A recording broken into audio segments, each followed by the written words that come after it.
welcome to Scorched Earth and a general reading for the sign of Gemini, Sun, Moon or Ascendant for the month of April 2023. I hope you're well. I'm using the Pagan Otherworlds Tarot for you today. Before we begin, if the reading resonates with you and you'd like to go a little bit deeper, there will be an extended that you can access at the end. That is the first link in the description box. Second link in the description box is to the 6-month overviews that I did for each of the signs. Obviously, we're a little way through the period that relates to now, so they've been knocked down further. If you're interested in checking them out, please do feel free.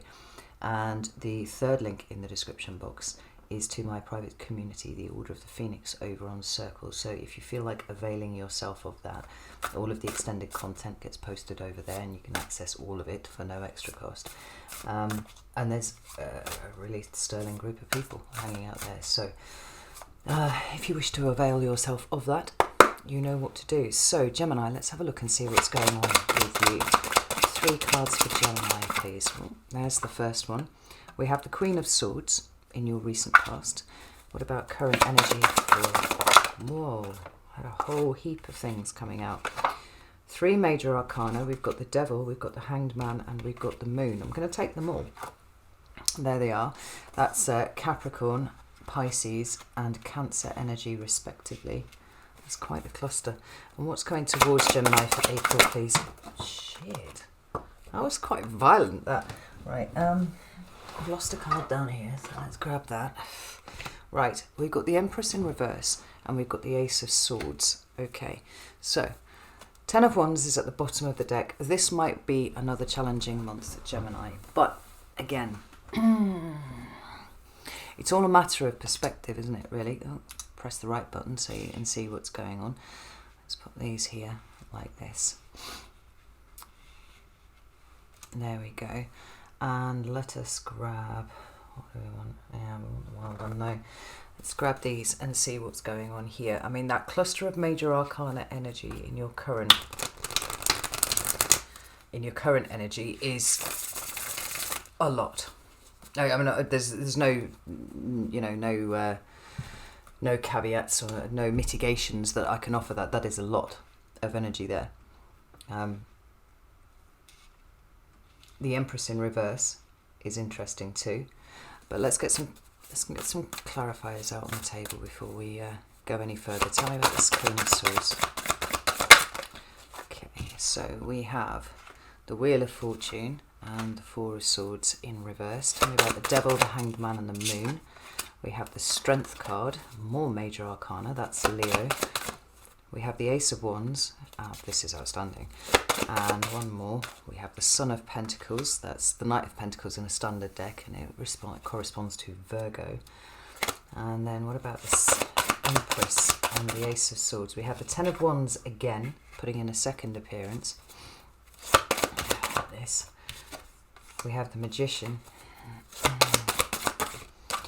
And we have 2 more cards. We have Temperance and the Daughter of Cups. I think on balance, this is actually going to turn out to be quite a good month for you. But like I said, there's the 9 of Swords at the bottom of the deck. There are going to be challenges here for you this month. And already I'm put in mind of the 6-month overview that I did for your sign, where I, very flippantly said right at the beginning, oh, you just need to learn to control your mind. It'll be fine. And then, by the time I worked my way through the 6 months, I was like, holy shit. I am now realising what it is that I've just asked of Gemini to just control your mind. It's not quite as straightforward as that. I did actually apologise profusely for that in the video at the end. So we have the Queen of Swords here. That's Libra energy. And whenever the Queen of Swords appears, there's somewhat of a puzzle, I think. We can think about her in terms of consuming a vast amount of information and trying to make sense of it. But that's where the puzzle aspect of this comes through. She's kind of puzzling her way through all of this stuff. Is this any use? Is this, is this even true? I'm not even sure that it is. Let's toss it out. Let's focus on the things that are actually logical and reasonable and rational and make sense. I think that's what the Queen of Swords does. She looks for the coherent narrative in whatever she's dealing with. And she's clarified here by the Wheel of Fortune and the Four of Swords. Now, the Four of Swords for me is a very healing energy. It follows on from the Three of Swords. So we've got that progression from pain and heartbreak and whatnot. But it also talks about rest, and it talks about taking a step back from something. And when it's in the reverse like this, it actually feels like a state of agitation to me. Now, when I talk about your recent past, we could be talking about this morning, actually. Or we could be talking about, a time 6 weeks hence from now, reaching backwards. But for most of you, this is going to have been in the last 2 or 3 weeks. Something has happened, a wheel has turned. And there's a state of agitation that has been created as a result. Look at this lamb here. Look how peaceful it looks. Right? When cards are reversed, sometimes they mean literally the opposite of what they mean in the upright. Other times they can talk about blocks or delays or something like that. I don't feel like this is energy that is blocked or delayed with you. I do feel like it is an absence of peace, though, while your mind is working overtime, trying to work out the information that has just come to you. Now, in some ways, it might be possible to see this as a bit of a blow, I thought everything was going fine, and now all of a sudden, everything's really, really difficult. But it doesn't feel like that to me. It feels like there is, in fact, quite an important learning opportunity here for you. And it's not in the stress, it's not in the state of agitation. It feels like it's stepping slightly outside of that, in so much as it's a recognition that you have allowed this to agitate you. It's somebody like poking the hornet's nest with a stick. Like the hornet's nest being the Gemini brain at this point. Right, there's plenty of opportunity for you to overthink the shit out of this situation. But what it seems to me is being asked of you here is that you, like the Queen of Swords is, just take a moment to sit back and look at this objectively. Your card is the Knight of Swords.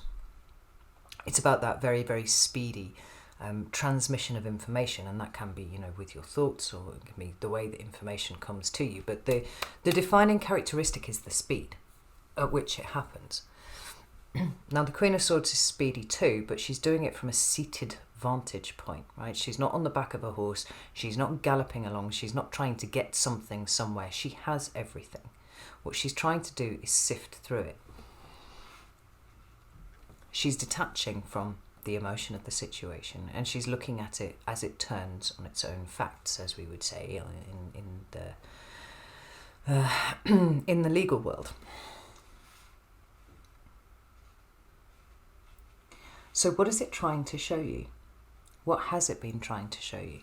Well, I feel like you've been picking this up and shaking it and turning it upside down and going, but what does it mean? What does it mean? How does it relate to me specifically? Why has this created this state of agitation in me? Why can I not receive this information peacefully? What is it that's going on here? Like I said, 9 of Swords all day long.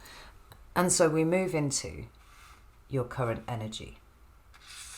We have the Devil, we have the Hanged Man, and we have the Moon. And when I say someone's poked the hornet's nest, someone's poked the bear. A situation has poked the bear. I'm not really joking, because in your current energy, that devil, the presentation of that kind of devilish energy there is where you feel stuck, where you feel trapped, where you feel restricted. Perhaps you haven't made sense of this yet. Despite your best efforts, it seems to be just that little bit too elusive. And there's probably a lot of frustration that comes with that, because if it's one thing that most Geminis that I know pride themselves on, it is being able to work these puzzles out. I had a Gemini friend a few years ago, literally the best internet stalker in the world. If you wanted to know all the information that was available on somebody on Facebook, she would trawl and she would get it all, and she'd put together this picture and you'd be like, holy shit, like some sort of internet sleuth. It's a very Gemini thing, like a dog with a bone, with an idea once you start exploring it. And what you need is for things to make sense. And you won't put it down until it makes sense. So the more that you've been trying to make sense of it, and let's just have a look at this Wheel of Fortune here. Right, what we don't have is that usual depiction of something that is consistent and even and almost even predictable. What we've got is a mess of connected situations, connected people, connected emotions. There's a lot going on here, and it's fairly messy. So trying to extract what is useful, true, pertinent to you, it seems to me to be very, very tricky. I mean, even up here, you're doing it by the light of the moon. There's a certain amount of, conscious energy of the sun that's like uplighting this just a little bit. But I feel it's been in the struggle that most things are learned. It's not about the puzzle itself. It's about the way that this particular puzzle seems to have vexed you in the way that it does. And so it makes perfect sense to me then that the devil would be appearing, because if he's talking about restriction and he's talking about being trapped and frustrated and all of those other associated emotions with the devil, the things that are a little bit toxic, the things that we want to put down and we can't, there's an obsessive energy to the devil, obsessively racking this around and trying to make sense of it. But we've got it here with the Hanged Man and the Moon. Now, at 3 major arcana, this little trifecta of major arcana cards here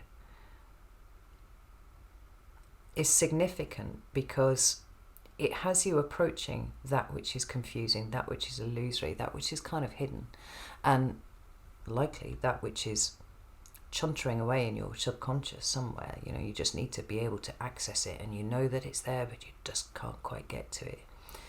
But what's separating this devil and the moon is the Hanged Man. Now, what's really interesting for this is there's all the different meanings of the Hanged Man here, right? That's Pisces, and Saturn has just moved into Pisces. It happened on, I think, the 7th of March, right? So we have now what has been Saturn in Aquarius for, I don't even know how long it was there, to be honest, but it was there for a little bit. We're now in the energy of Pisces, where a lot of the time things don't make sense. A lot of the time there is no one straightforward answer. There is no clear-cut edge to the puzzle where we can go, yes, we have completed the jigsaw and now it's all fantastic. Here we're in the realms of the ephemeral. But it also talks about submission. And it could well be that part of you needs to submit to the new energy as it is now appearing in your life. And that would be an energy of uncertainty. That would be an energy of something that speaks in symbols, something that speaks in emotions and feelings, rather than clear-cut, yes, no, don't even go there kind of, responses that you're looking for. You're trying to make sense of what's going on in there. But it's a very powerful card for trying to make sense of what is going on internally.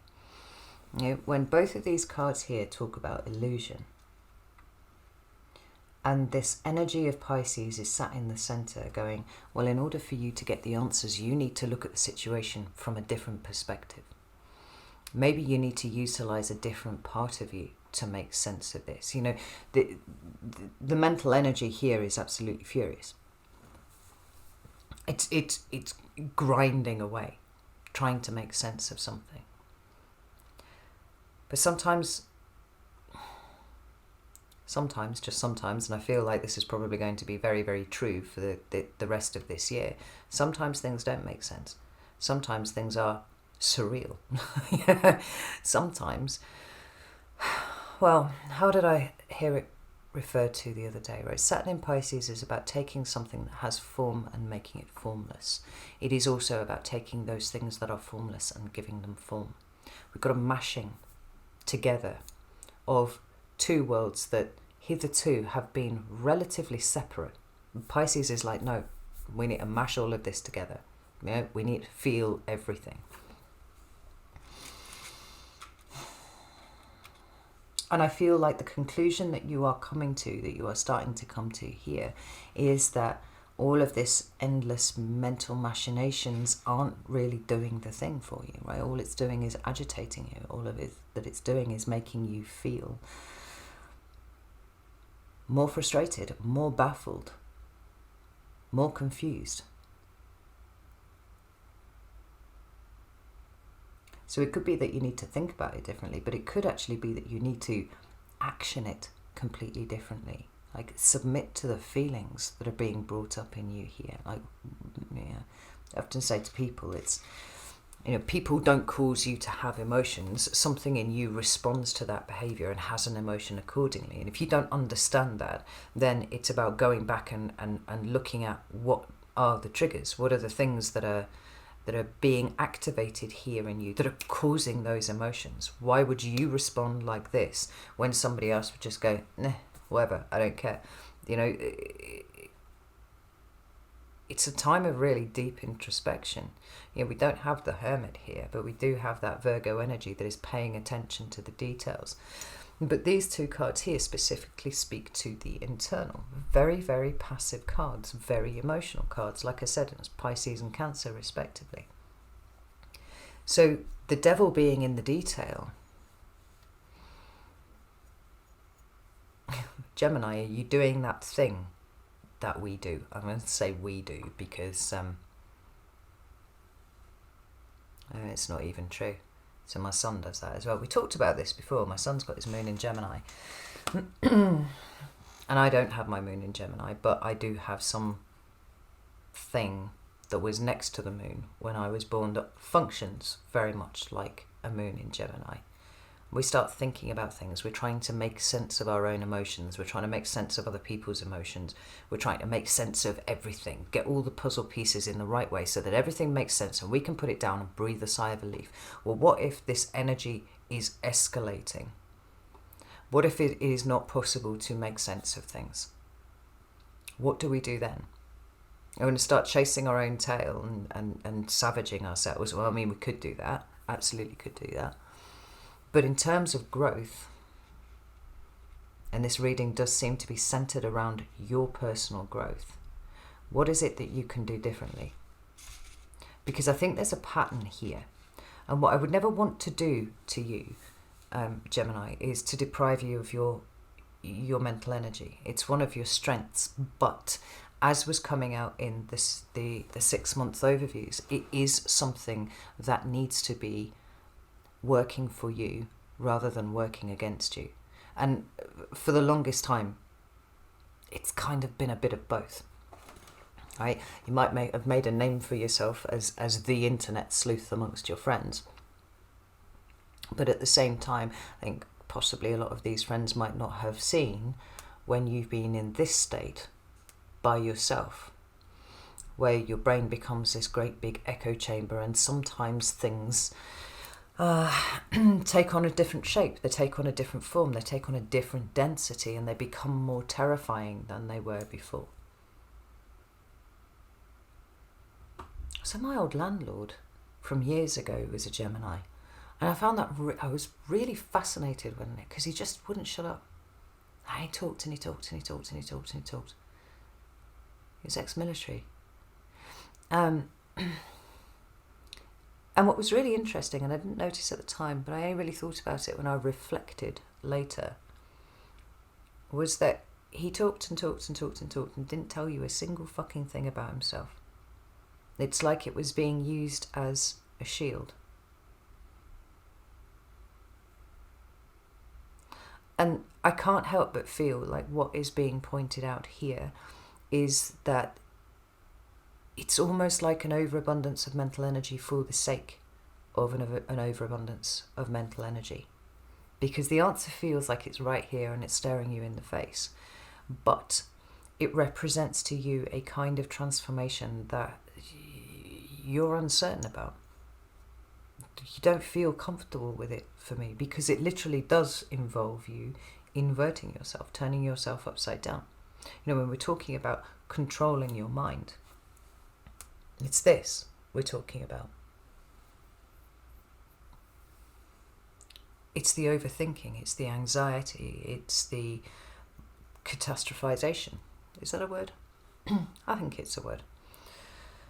You know, when we're going to the worst case scenario and tracking back each time and then being all like, right, I'm sat here, I think I'm prepared, I've thought about it in every conceivable direction, but what if something else goes wrong? What if something I haven't thought about comes up as a thing? I might need to go back to the drawing board and think about this again just to make sure that I haven't missed anything. But you know what, Gemini? It's a little bit like swerving the point.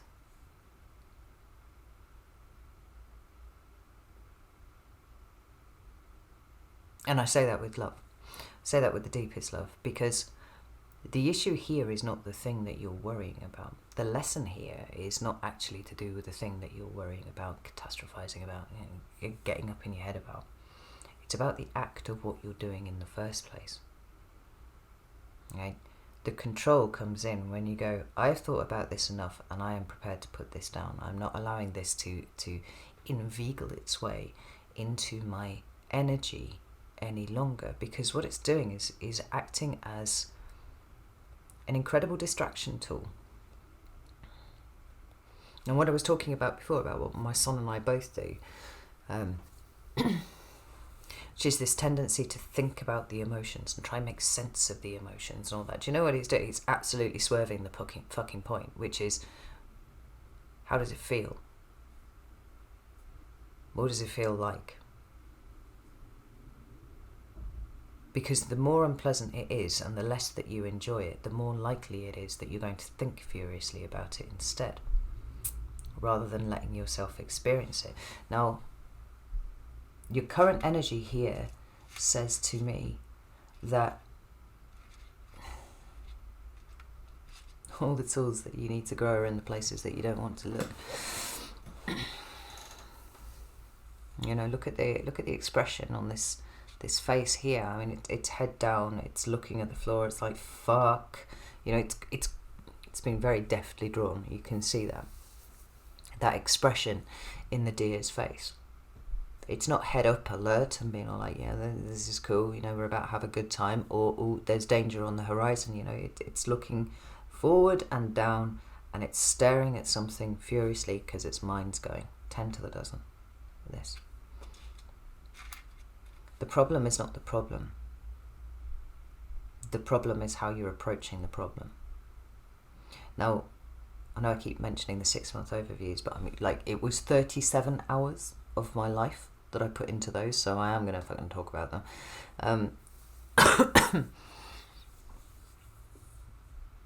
There was not one sign that didn't show signs of potential for an exponential level of personal growth during this 6-month period.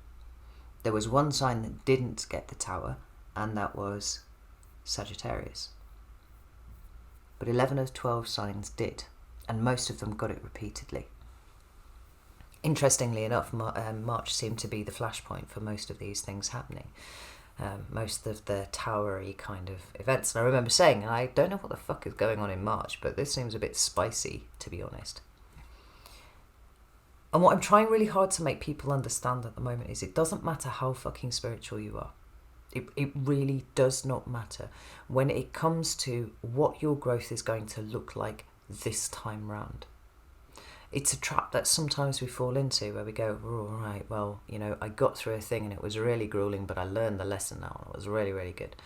And I don't have to worry about ever doing that again. And more than that, I have learned grace and acceptance, and when the next big lesson comes along, then I will accept that, and I won't have to struggle anywhere near as much as I did with the last one. It's bollocks. One of the things that defines this kind of growth, and particularly at the exponential speed and force that I saw this coming in, is the fact that if we could recognise it, if we could see it for what it was, it wouldn't be growth. Right? We'd already be there. We'd already be vibing in that energy and be like, oh, look, here it's coming. I'll just have a nice gentle power up now. No, that's not how it works. It takes what you think to be solid and secure and stable about you, and it rags it around. And it goes, nah,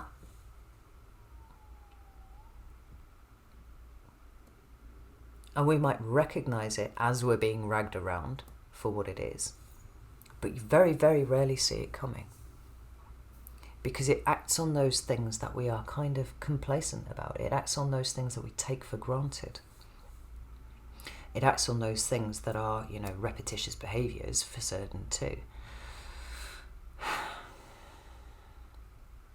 So no matter how spiritual you are, I don't believe that you've looked ahead to the month of March and gone, right, I know exactly what my growth is going to look like. Because if you did, I'm guessing it wouldn't have been looking like this. That's not the growth that you would have picked for yourself, but it's what the universe is laying out for you. So, I say again, the devil is in the detail. What is it that you have not been able to see? This is definitely something, because the moon is showing its face. What subconscious patterns have you been repeating? How can you approach this differently? Because the Hangman and the Ace of Wands says that's what's necessary. The Strength card says your personal growth depends on it. You cannot think your way out of this one, Gemini, is what I want to say to you. Now, when we move into April, we've got the Empress in reverse and we've got the Ace of Swords. And this is really quite interesting. Right? This is Taurus energy for me, but it can also be Libra, and I think that's quite interesting that we've got two cards that represent Libra on the table. But there's that Ten of Wands again. There's the burden.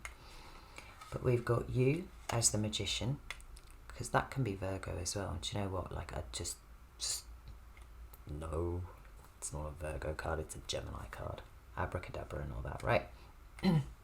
We've got the Temperance card and we've got the Page of Cups.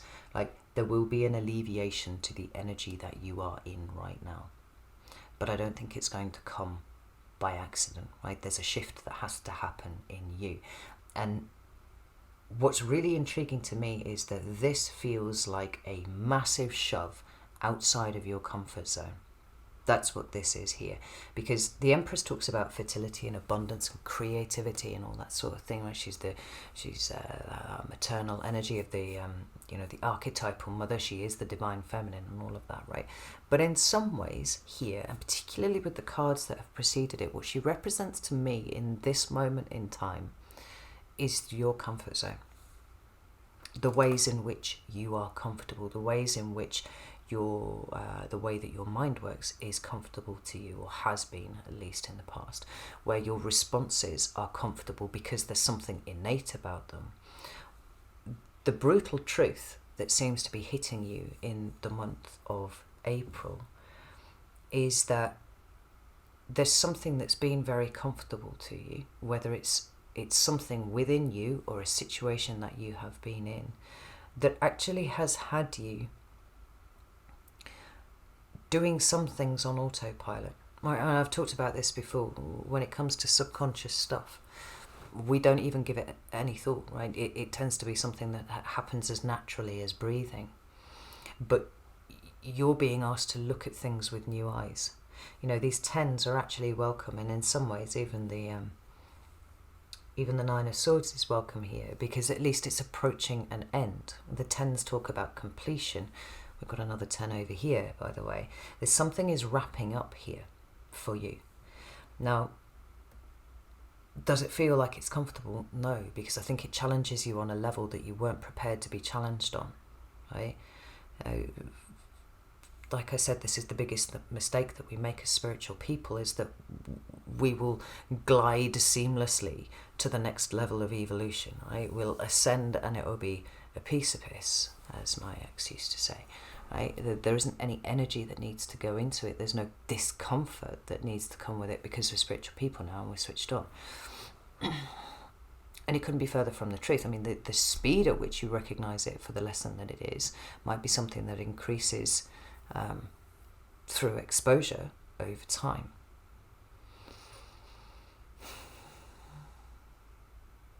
But I don't even feel like it's a situation. I feel like it is a way that you see the world, right? It feels to me that there is something that is so intrinsic within you that you don't even see it anymore, right? It's become part of the wallpaper to you of your internal existence, is appearing in a way that you haven't seen before. You've just noticed it and oh my god, holy shit. Like, because this is the light bulb moment. This is the epiphany right here. And it's where you have been complacent.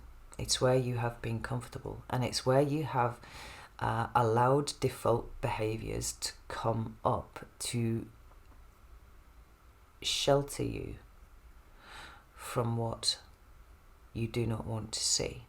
Something that you haven't been able to see. So like I said, this Ten of Wands is actually incredibly useful to you, I think. Even coming up twice. It does represent a struggle. But, you know, to get from the Nine of Swords to the Ace of Swords, you're going to have to go via the Ten of Swords. To go from the Nine of Wands to the Ace of Wands, you're going to have to go via the Ten of Wands. You cannot start something without completing something first. You have to create the space.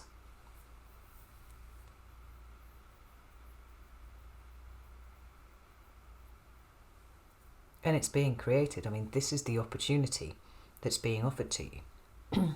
Recognize that which holds you back. Recognize that which keeps you stuck. Lean into it and you can grow. Is it going to be easy? No.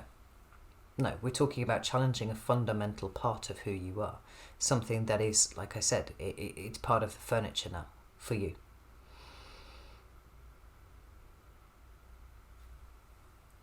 But there's so much growth and so much potential accessible to you if you push through this Ten of Wands. If it, you know, it feels like it's more of a marathon than a sprint, Gemini.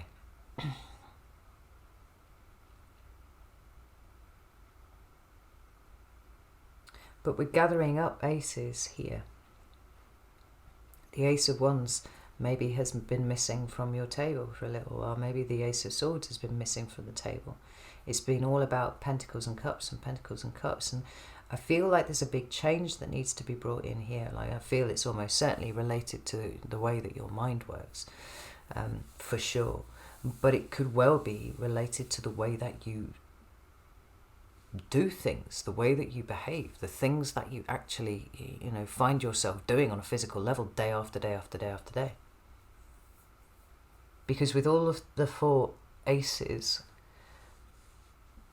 together with the Magician, this is about manifesting for yourself what it is that you actually really want. And, you know, part of what is being manifested is peace, maybe patience, but definitely healing, compassion, forgiving, understanding,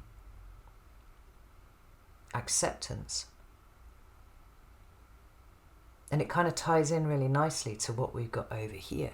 Oh, what is it? I fucking butcher it every time I say it. It's like the Serenity Prayer. God, give me the strength to change the things that I can, the grace to accept those things that I can't, and the wisdom to know the difference. We're talking about grace here, but also strength, because we are looking to change something, but we're looking to change ourselves. And I think it's changing ourselves to a state whereby we can accept without making sense, without needing the answers for something.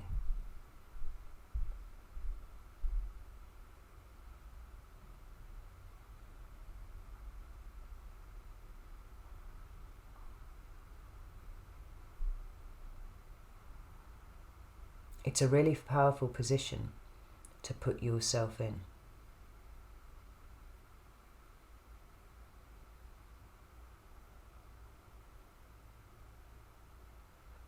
I'm even looking at this here, right? And you know how we talk about the devil being more or less the same card as the Lover's card, right? But they're coming from different perspectives. This is coming from a place of fear and restriction and codependency and all that sort of thing, right? And it's numbered 15, which reduces down to 6. And then we have the Lover's card, which is essentially structurally exactly the same. But instead of the people that we see chained about the neck that we usually see in the Devil card, we've got two people who are standing there naked, free. Right? They're standing there of their own volition, and whatever happens next is of their own free will. I'm just looking at this and saying that the Magician and the Temperance card together make 15, which reduces down to 6. The Lover's card for me is a card of manifestation. It's a card of making decisions about things. What's missing from your manifestation toolkit at the moment is forgiveness of yourself over something. What is it that is agitating you to the extent that you don't seem to have forgiven yourself for it? Have you been projecting? Has somebody triggered you and you've been finding a way to try and make it their fault, but ultimately it's something that comes down to you? I mean, there are many different ways that this could be playing out, but what is required from you at this point is radical honesty and almost a cessation of warfare inside your head. Because if you can get to the point where you can say, I can let it be. I accept this, it doesn't matter, it's fine. Right? There's an emotional regrouping there. And you can start focusing your mind on what it is that you actually want moving forwards. There's something kind of stingy about this reading. For me, as I'm sitting here reading it to you, like it stings. It's not like getting, the shit kicked out of you by the universe, but it stings just a little bit.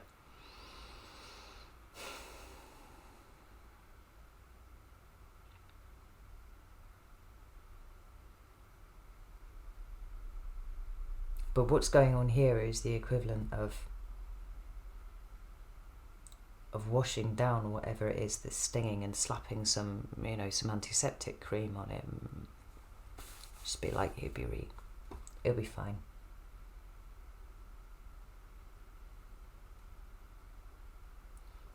It's a really powerful month, not because of what you get done, but because of what you stop doing, Gemini. Because I think more than anything else, what we're looking for is this.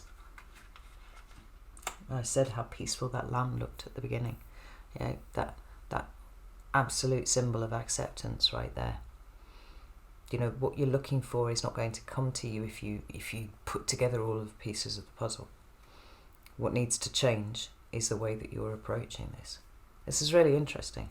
So I'm going to go over to Vimeo now. If you would like to join me over there, you are very welcome to do so. If not, that's absolutely fine.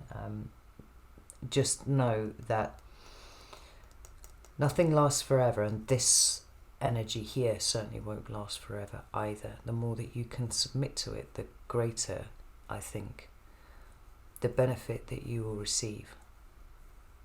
Alright. Know that I love you all very, very much, and I'll see you soon.